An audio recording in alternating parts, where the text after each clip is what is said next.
Hello, and welcome to Docens Digitalis TV, the channel where you'll learn the essential English vocabulary to navigate laws, politics, and government, especially in the United States. If you've ever found legal and political terms confusing or wanted to improve your ability to discuss these topics in English, you're in the right place. Here, we explain everything in a simple and practical way so you can use these words with confidence. In today's video, we'll explore legal and political terminology in English.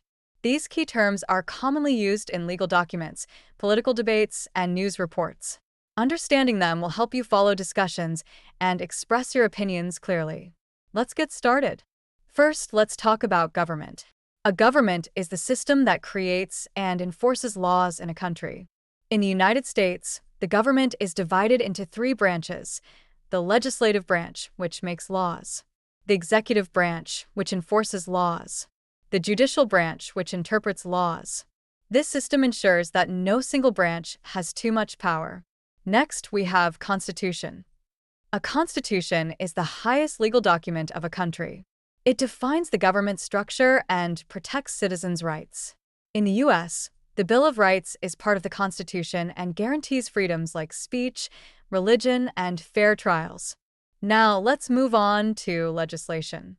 Legislation refers to the process of making laws. A bill is a proposed law that must be debated and approved by Congress before it can be signed into law by the president. If the president rejects it, that's called a veto.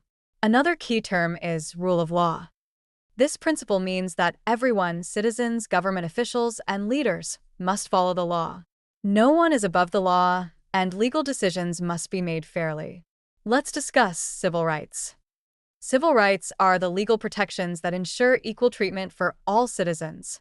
These include freedom of speech, the right to vote, and protection against discrimination. Now, let's look at legal terminology. One of the most common terms is lawsuit. A lawsuit happens when one person or company takes another to court to resolve a dispute. The person who files the case is the plaintiff, and the person being sued is the defendant. You may also hear the term jurisdiction. This refers to the official power of a court to make legal decisions. Some cases are handled at the state level, while others go to federal courts. Finally, let's talk about public policy. Public policy refers to the actions and decisions made by the government to address issues like healthcare, education, and the economy. Political debates often focus on different approaches to shaping public policy. By learning these legal and political terms, you'll be better prepared to understand discussions, follow news reports, and engage in conversations with confidence. If this video was helpful, please support our channel by liking this video, sharing it with others, and subscribing to Docens Digitalis TV. Your support helps us continue creating valuable content for learners like you. Thank you for watching, and I'll see you in the next video.